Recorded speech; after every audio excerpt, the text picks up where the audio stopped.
मंगलमूर्ते महाप्रभु श्री सहजानंद सुखारूपा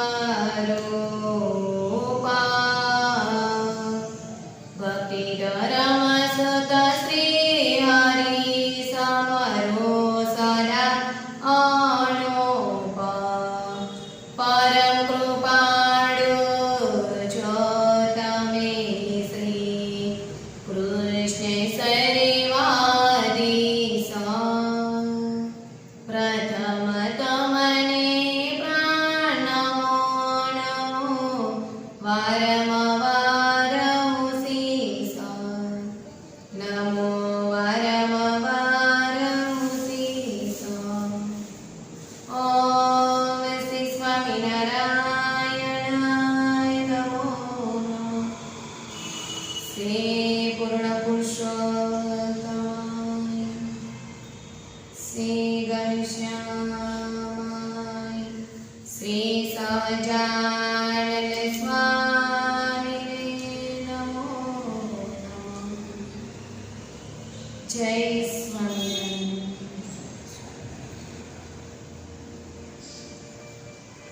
ભગવાનના ભક્ત થઈને ભગવાન વિના બીજા કાળ કર્મ માયા કે કોઈ દેવી દેવતામાં એને આસ્થા ન રાખવી, એને કરતા હરતા ન જાણવા। એક સર્વ કર્મ ફળદાતા અને ફળના દાતા એવા કરતા હરતા પરમેશ્વરને જ જાણવા, તેને જ ખરેખરો ભક્ત કહેવાય અને એ જ સલેલ ભક્ત પણ કહેવાય છે। એ જ ભક્ત જીવનમાં જ્ઞાની છે। ઘણા જીવ કાળને કર્મને માયાને એમાં કરતા હરતા માને છે, પણ આ એક એવી સુંદર કથા છે કે જે આપણા જીવનમાં ઉતારવા જેવી છે, જીવનમાં ભણવા જેવી। એક આશરો છે, આશરા સિવાય કંઈ જ ન કરી શકે। એકનો આશરો રાખીએ ને તો એ આપણી વિપત્તિમાં સહાય રક્ષા કરવા માટે આવે, પણ અનેકના આશરા રાખવા જઈએ તો પેલાને એમ એ જશે એમ એવામાં તો તેનો સમય જે વિપત્તિનો હતો એ પસાર પણ થઈ ગયો। પણ એકનો આશરો રાખ્યો હોય, એકને જ ધની કર્યા હોય તો એને ખબર છે મારા સિવાય તેનું કોઈ જ નથી, મારે જ જવું પડશે, હું જઈશ તો જ એને એ દુઃખમાંથી એ ઉગરી શકશે। એમ વ્રજાનંદ સ્વામી અને રાઘવાનંદ સ્વામી મંડળ લઈને ગામો ગામ સત્સંગ કરાવે છે। એ પરહિતને માટે અને લોકોના દુઃખને અર્થે, લોકોના કલ્યાણને અર્થે એ ગામો ગામ ફરીને સત્સંગ કરાવે છે। ફરતા ફરતા ફરતા એ દીવ બંદર નજીકમાં એક ગામ છે, દાંડલા કરીને ગામ છે, ત્યાં આવ્યા છે। ત્યાં આવીને એમને એક વૃક્ષ નીચે ઉતારો કર્યો છે। એ વૃક્ષની નીચે બેસે છે। ત્યાં આ જમાનામાં તો વૃક્ષ નીચે કોણ બેસી શકે? હવે તો સારો એવો ઉતારો જોઈએ, એસી વાળો ઉતારો જોઈએ, નોન એસી વાળો તો ચાલે ન, તો વૃક્ષ નીચે કેવી રીતે એ બેસી શકે? આ તો એક વૃક્ષ નીચે બેઠા છે અને ત્યાં બેસીને લોકોને સત્સંગ કરાવે છે। ત્યાં ગામના લોકો દર્શન કરવા માટે, સત્સંગ કરવા માટે આવે છે।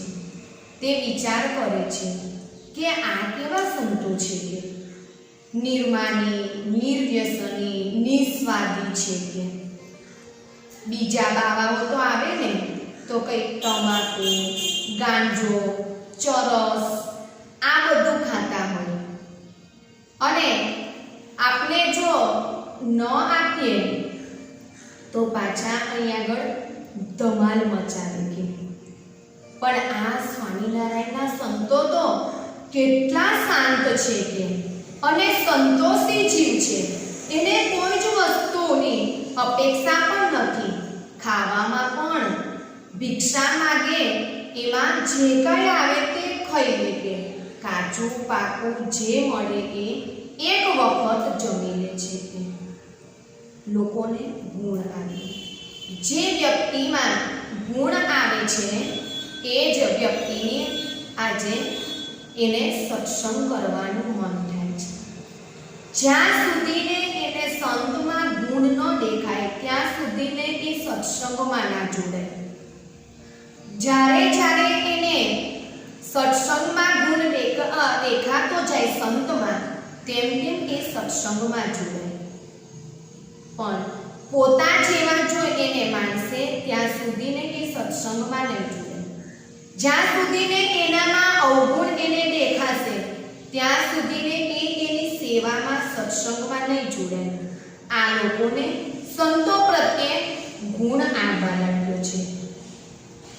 એક લક્ષ્મીચંદભાઈ સભામાં રોજ આવે અને રોજ એ ભજન ભક્તિમાં જ મસ્ત રહે છે અને આધ્યાત્મ વૃત્તિથી એ જાગૃત છે. પછી એ દરરોજ કથા સાંભળે અને સદભાવથી એ હૃદયમાં પ્રકાશ થયો છે. સત્સંગના રંગથી એ રંગાઈ ગયા છે. લક્ષ્મીચંદભાઈ એક દિવસ પરદેશ જતા હતા. એટલે પરદેશ જતા હતા એટલે એમ થયું કે જે સંતોએ મને સત્સંગ કરાયો છે એ સંતોના હું દર્શન કરી આવું. એક વખત એમને હું મળી આવું. આપણે કંઈક જતા હોઈએ એટલે આપને પણ એવું થાય કે લાવો દર્શન કરીને ભગવાનના પછી નીકળીએ. દર્શન કર્યા એમ આમને એમ થયું કે હું એમના દર્શન કરી આવું. દર્શન કરવા માટે એ ગયા છે. એટલે દર્શન કરે છે ત્યારે જ સંતોએ કીધું કે ભગત તમે વૃદ્ધ અવસ્થામાં સુખી થવા માટે વૃદ્ધ અવસ્થાના દિવસો સુખી જાય તે માટે તમે પરદેશ કમાવા માટે જાઓ છો કે એ વાત બહુ સારી છે કે જાઓ છો એ પણ સારી વાત છે. એના માટે દેહ છે, સંસાર છે, એના માટે કમાવવું એ પણ જરૂરી છે જીવન માટે. પણ કરવું જ જોઈએ. પણ સાથોસાથ મૃત્યુ પછી પણ સાથે આવે ને તમારી જોડે ચાલે ને એવી કમાણી પણ જરૂર કરજો કે આ કમાણી કરો છો તો એ પણ કમાણી જરૂર કરજો કે અમે તમને આજથી એક નિયમ આપીએ છીએ. તમે પરદેશ જાઓ છો તો રોજ 5 માળા કરજો કે ત્યાં આગળ વધાર ન કરો તો કંઈ નહીં પણ 5 માળાનો નિયમ લઈને જાઓ. રોજ 5 માળા સ્વામિનારાયણ ભગવાનની ફેરવજો કે ભગવાન ભજવાથી સર્વ દુઃખની નિવૃત્તિ થશે કે સર્વ ક્રિયામાં ભગવાનને યાદ કરવાના કે હાલતા ચાલતા ગમે તે ક્રિયા કરતા હોય તો ભગવાનને યાદ કરવાના. ભલે ને પછી આપણે બાથરૂમમાં કેમ ન હોય, આપણે ટોયલેટમાં કેમ ન હોય, પણ અશુભ ક્રિયામાં ભગવાનનું નામ લઈ શકાય છે. ભગવાનનું સ્મરણ થઈ શકે છે. ઘણાને કેવું છે કે અપવિત્ર દેહે અપવિત્ર દેહે પણ ભગવાનનું સ્મરણ તો થઈ શકે છે. કોઈ પણ રીતે આપણો દેહ અપવિત્ર હોય તો તે ભગવાનનું નામ લેવાથી જ એ પવિત્ર બની શકે છે. એટલે કદાચ વિપત્તિ ઊભી થાય, દુઃખ કોઈક આવી પડે તો ભગવાનમાં વિશ્વાસ અને આશરો રાખીને પ્રાર્થના કરશો અને વિપત્તિ દૂર થઈ જશે. અચાનક કોઈ એવું દુઃખ આવી ગયું છે આપણા જીવનમાં, તો ભગવાનમાં વિશ્વાસ રાખજો કે અને એનો આશરો રાખજો કે અને એમનું સ્મરણ કરશો તો એ દુઃખ જે કંઈ તમારું પરદેશમાં આવશે તે દૂર થઈ જશે. ભગત સાચી વાતની વ્યાખ્યા શું છે ખબર છે? સાચી શું ભગતની વ્યાખ્યા છે કે પ્રભુની વિસ્મૃતિ એ જ વિપત્તિ છે અને પ્રભુની સ્મૃતિ એ જ સંપત્તિ છે. વિસ્મૃતિ એટલે ભગવાનને ભૂલી જવા એ જ મોટામાં મોટું દુઃખ છે. બીજું કોઈ જ દુઃખ નથી. બીજા બધાને પોતાની ઈચ્છા પ્રમાણે ન થતું હોય એ દુઃખ એમને સમજાય છે, પણ એ દુઃખ નથી. દુઃખ કયું છે? તો જે ભગવાનને જીવનમાં ભૂલી ગયો છે એ મોટામાં મોટું, અને ભગવાનની સ્મૃતિ છે એ જ સંપત્તિ છે. ભગવાન જો તમને પડે ક્ષણે ક્ષણે યાદ આવતા હોય તો સમજવું કે એ જ મોટામાં મોટું સુખ છે. ભગવાનનું અખંડ સ્મૃતિ રહેતી હોય, મન અખંડ ભગવાનમાં જોડાયેલું રહેતું હોય તો યાદ રાખવું કે એ જ આપણી સંપત્તિ છે. સંપત્તિવાન છે, પણ ભગવાનને જો દિવસમાં 5 મિનિટે યાદ ન કરતા હોય તો એ મોટામાં મોટું દુઃખ છે, એ સંપત્તિ નથી. કે સાચી સંપત્તિ ભેગી કરજો કે સંતોએ આવા આશીર્વાદ એમને આપ્યા છે. અને ભગવાનને જોડે રાખજો, ભગવાનને ભેળા રાખજો. કે ધંધો કરો, નોકરી કરો, પણ કોઈ પણ જાતની લાંચ રૂશ્વત ન લેશો. કે અને પ્રામાણિકતાથી, ન્યાયથી, ખરા ખંતથી તમે ધંધો કરજો. અને બીક અને ડર ભય કોનો રાખજો? ભગવાનનો. કે ભગવાને ન્યાયનું જ મેળવવાનું કીધું છે. ધનની તૃષ્ણા ન રાખશો. કે ધન ભેગું કરવાની તૃષ્ણા એટલે ભૂખ ના રાખશો. ઘણા માણસો કે ને એને નકલી પૈસાની જ ભૂખ છે, પૈસો જ હાય છે. કે પૈસો જ કેવી રીતે ભેગો કરવો, બસ એ જ એને મનમાં છે, એ સિવાય એને બીજું કંઈ જ નથી. એમ સંતો કહે છે કે ધનની તૃષ્ણા ન રાખશો. કે ધન ભેગું કરવાની લાલચા ન રાખતા. કે સાદાઈથી રહેજો. કે અને બધાથી હળી મળીને ચાલજો. અને તમારામાં નમ્ર ભાવે આ બધું ગ્રહણ કરી અને પછી તમે વિદેશમાં જજો. આ બધું સંતોએ કીધું છે તે પ્રમાણે જ આજે લક્ષ્મીચંદભાઈ તો એ જ પ્રમાણે વર્તી રહ્યા છે. હવે જવા માટે નીકળ્યા છે. તે સમયમાં કોઈ પ્લેન નહોતા, પ્લેન આવે છે. એ સમયમાં તો વાહન દ્વારા, દરિયાઈ વાહન દ્વારા આ દેશથી પેલા દેશ પરદેશમાં જવાનું હતું. વાહનમાં બેઠા છે. 3 દિવસ થયા છે અને ચોથે દિવસે કુદરતી અચાનક એટલું વાવાઝોડું આવી ગયું છે. વાવાઝોડું એટલું બધું આવી ગયું, એટલું ફૂંકાયું છે કે હવે ખલાસી જે વાહન હાકે છે, જે નાવ ચલાવે છે, એ કહે કે આ વાહન મારા હાથમાં નથી.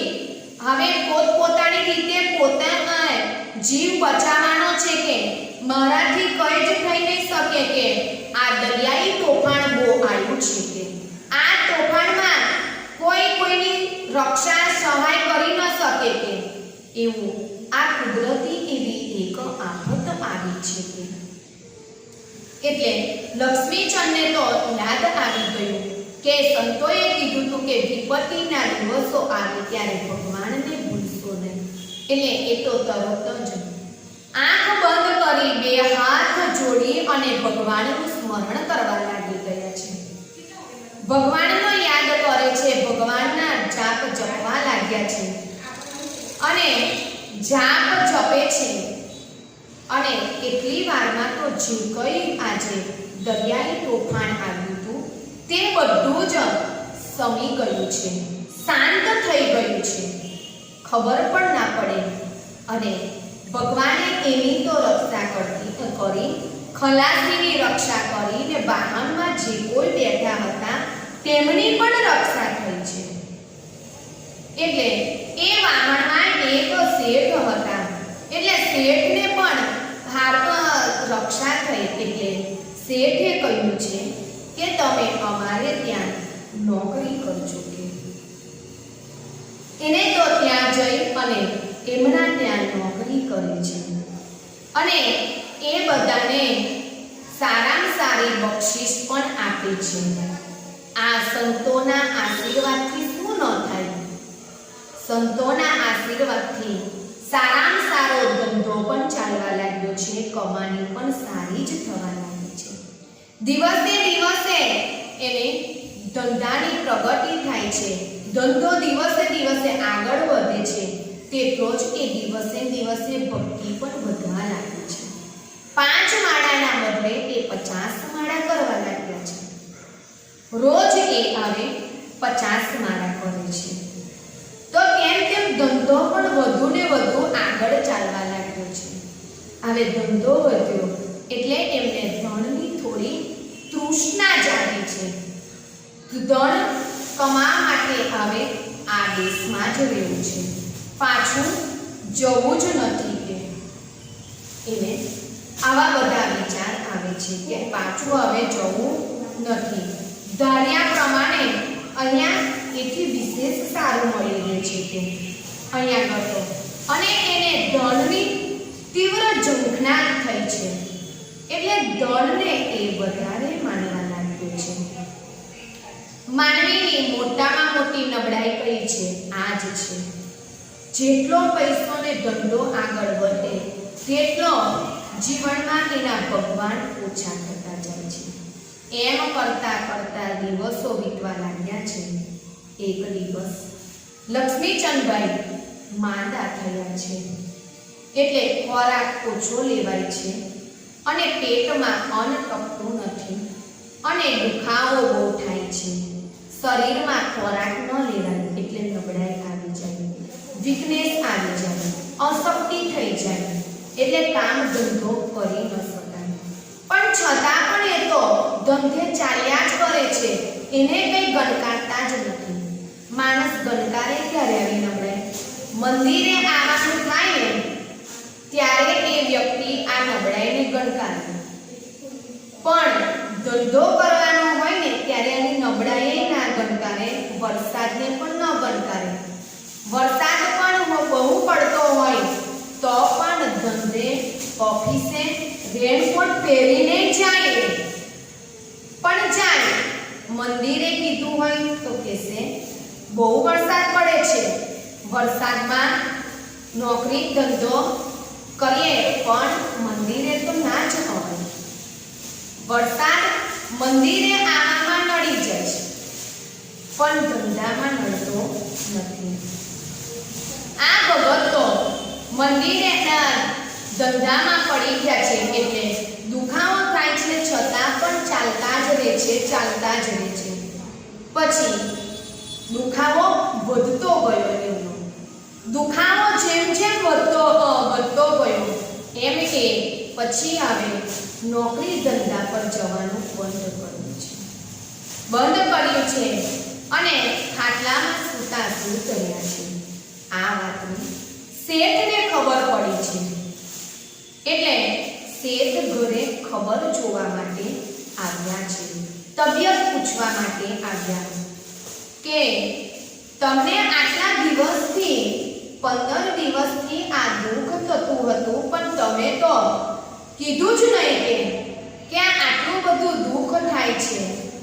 તમે રજા પણ ના પાડી કે મને ખબર પડી એટલે આવ્યો. લ્યો હું તમારા માટે આ દવા સારામાં સારી છે તે લાવ્યો છું કે પણ એમાં કે થોડો ઉચ્ચ પ્રકારનો કે દારૂ ભેળવેલો છે, તે તત્કાળ તમે પી જાઓ. તે સમયમાં બ્રાન્ડી કહેવાતી હતી.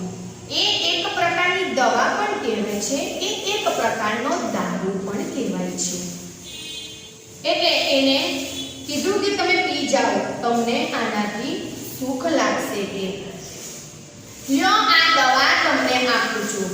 લક્ષ્મીચંદભાઈએ તો કહ્યું, માફ કરજો મને કે શેઠજી, દેહના રક્ષણ માટે થઈને ધર્મ છોડાય નહીં કે ધર્મ છોડાય નહીં.